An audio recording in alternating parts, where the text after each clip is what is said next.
বাসের সাথে এক কোনায় আর কি বাড়ি খেয়েছে। আমি যতটুকু শুনছি যে বাচ্চা জায়গায় স্পট হয়েছে, বাচ্চার মা খুবই গুরুতর অসুস্থ, আর ড্রাইভারও খুব অসুস্থ। জায়গায় বাচ্চা একটা মারা গেছে, বাচ্চার মাও গুরুতর, সম্ভবত সেও বাঁচবে না, ড্রাইভার অসুস্থ বেশি, তাদের হসপিটাল নিয়ে যাওয়া হয়েছে। স্পট এই যে গাড়িগুড়ি পড়ে রয়েছে এখানে এরকম টুকরো টুকরো হইয়া, আর মনে করেন পাবলিক তো যার ধরে নিয়ে যাওয়া হয়েছে।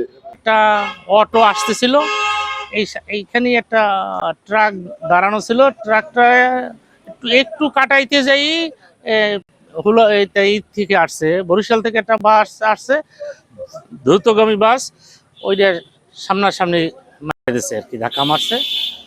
ঘটনাস্থলেই গাড়ি চুরমার হয়ে গেছে। আমরা যারা ছিলাম দৌড়ে যে গাড়ি, আমি মোটরসাইকেল ছিল সঙ্গে, মোটরসাইকেল নিয়ে সি অফিসে যাই আমি বাসটা ঠেক দিছি, ড্রাইভার হেল্পার লাফাই পড়িয়া চলে গেছে। বরিশাল থেকে পিরোজপুরগামী একটা বাস আসছিল এবং পিরোজপুর থেকে একটা অটো যাচ্ছিল হুলাহাটের দিকে।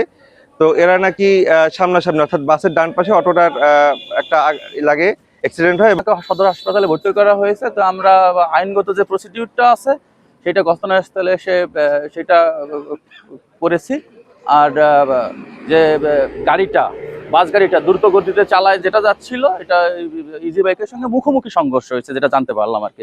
আমার ভাইজি, আমার ছোট ভাইয়ের মেয়ে, আর আমার ওই যে ভাইয়ের ছোট ভাইয়ের স্ত্রী খুব গুরুতর আহত, তারা এখন খুলনা নিতে হবে।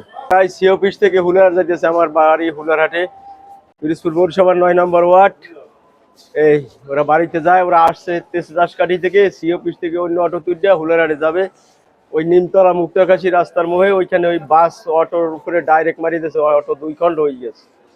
আমাদের এখানে সকালবেলায় একটা দুর্ঘটনার জন্য 5 জন, টোটাল 5 জন আমি রোগী পেয়েছি। একজন অটো ড্রাইভার সহ, আরো হচ্ছে গিয়ে এক মহিলা, এক বয়স্ক মহিলা, একজন একটু কম বয়সী মধ্যবয়সী মহিলা, আর হচ্ছে গিয়ে একটা বাচ্চা, আর একটা মিডল এস্ট, 2টা মিডল এস্ট মহিলা, একজন বয়স্ক মহিলা, একজন হচ্ছে গিয়ে ড্রাইভার, অটো ড্রাইভার।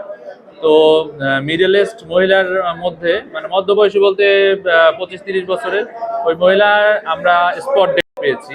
আসার সাথে সাথে আমরা পরীক্ষা নিরীক্ষা করে দেখেছি কোনো ধরনের লাইফের যে সাইনগুলো, আমরা পিউপিল ডাইলেটেড ছিল, পালস পাওয়া যায়নি, হার্ট রেট পাওয়া যায়নি। তো আমরা তাকে ডেট ডিক্লেয়ার করেছি আসার সাথে সাথে। আর যে বয়স্ক মহিলা, তার মা হয়তো, তাকে আমরা, তার হেড ইঞ্জুরি ছিল, মাথায় আঘাত ছিল, মাথা গুরুতরভাবে আঘাত পেয়েছে, সেজন্য তার ব্রেনের মধ্যে হেমোরেজ হতে পারে। এখন হেমোরেজটা বোঝার জন্য সিটি স্ক্যান বা এমআরআই প্রয়োজন। সেজন্য যদি হেমোরেজ হয়ে থাকে তাহলে তার নিউরোসার্জন বা নিউরোমেডিসিনের কনসালটেশন প্রয়োজন। সেজন্য আমরা তাকে খুলনা মেডিকেল অথবা ঢাকা মেডিকেল অথবা নিউরোসায়েন্সে রেফার করেছি।